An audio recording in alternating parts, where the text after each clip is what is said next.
আসসালামু আলাইকুম। Welcome to another blog. আমরা বিয়ে দেওয়াতে যাচ্ছি। আপনাদের কাছে অন্ধকার, অন্ধকার লাগছে। আসলে রাতের বেলা ছিল। আর আমরা রেডি হয়ে বেরিয়েছি। পৌঁছে গেলাম বিয়েতে। বড় আপা, বিথি আপারা মানে হাফসারা সবাই বিয়েতে আসবে। ওদের জন্যই আমরা বাইরে ওয়েট করছিলাম। একসাথে ঢোকা যায় সেই জন্য, কিন্তু ওদের আসতে আরও ১৫ থেকে ২০ মিনিট সময় লাগবে। তাই আমরা ভেতরে ঢুকে যাচ্ছিলাম। আর ঈদের পর একটা বিয়ের মানে দাওয়াত পেয়েছি, এটাতে আমার অনেক বেশি ভালো লাগছে।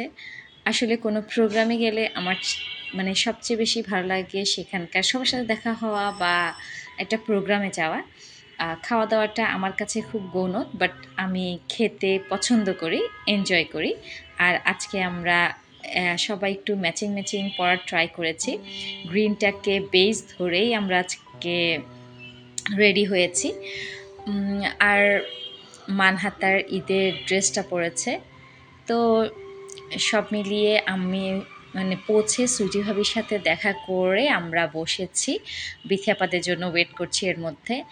আর বর কনেকেও একটু দেখে নিলাম। মাশাআল্লাহ, কনেকে খুব ভালো লাগছে। আর সাজটা এবং ড্রেসের কালারটা তাকে অনেক মানিয়েছে।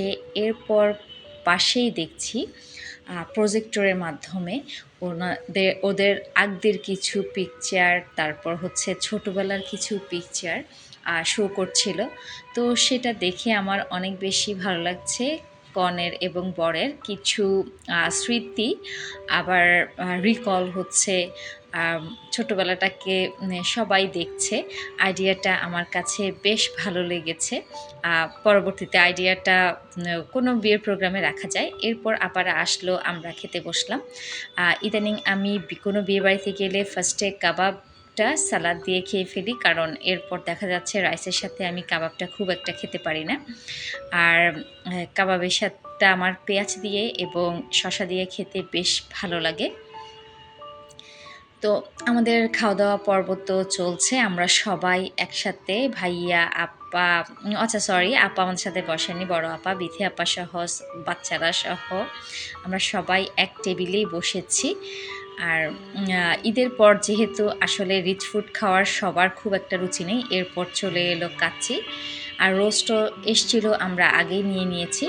তো অনেক বেশি তেল নেই, সিম্পলের মধ্যে খাবারটা আমার বেশ ভালো লেগেছে। এরপর দেখলাম যে বর কনের পরিবার একসাথে গ্রুপ ছবি ওঠাচ্ছে। ওদের বসার সিস্টেম হতে শুরু করে সব কিছু সুন্দর লেগেছে। আসলে আমি দেখলাম যে বর সব কিছু অ্যারেঞ্জ করে দিচ্ছে।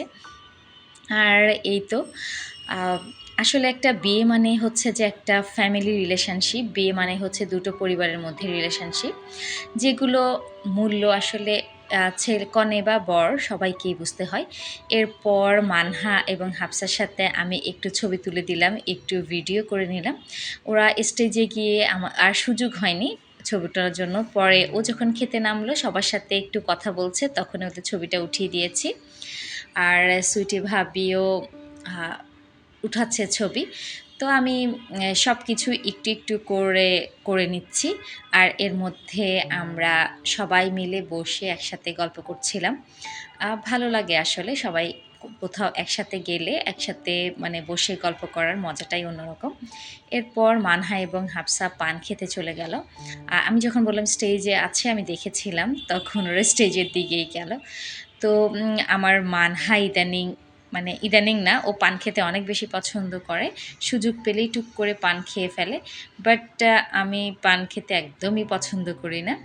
আমার টেস্টটাই আমার অসম্ভব বাজে লাগে এবং আমার খুব খারাপ লাগে। পান খাওয়ার সাথে সাথে আমার একদম ভমিটিং একটা টেন্ডেন্সি হয়, যার কারণে আমি পান মানে একদমই খাই না। তো এরপর মানহা বড় আপার জন্য পান রেডি করছিল। আর ওখানে যত কিছু ছিল একদম জর্দা, সুপারি, চুন, পান মশলা সব কিছু দিয়েই ওর বড় ফুপ্পিকেও পান দিল। এরপর আমরা বেরিয়ে গেলাম। আমাদের গাড়ি বিথি আপাদেরকে পৌঁছে দিতে যাচ্ছে ওনার বাসায়। সাথে ইন্তিসার গেল আর আমরা আপাদের গাড়িতে করে চলে এসেছি। আর রুফটপের গ্লাস দিয়ে আমি চাঁদ দেখছিলাম, ভালো লাগছিল। আর আমরা এখানে একটা সিগন্যালে দাঁড়িয়ে আছি, ট্রেন যাচ্ছে। তো সবাই মিলে গল্প করতে করতে বাসার দিকে চলে আসছি। বিয়েবাড়ির প্রোগ্রাম, সবার সাথে দেখা হওয়া খুব ভালো লেগেছে। আর এই ছিল আমার ঈদের পরে একটা বিয়ের দাওয়াত খাওয়া। কেমন লাগলো জানাবেন। আজকের মতো আল্লাহ হাফেজ।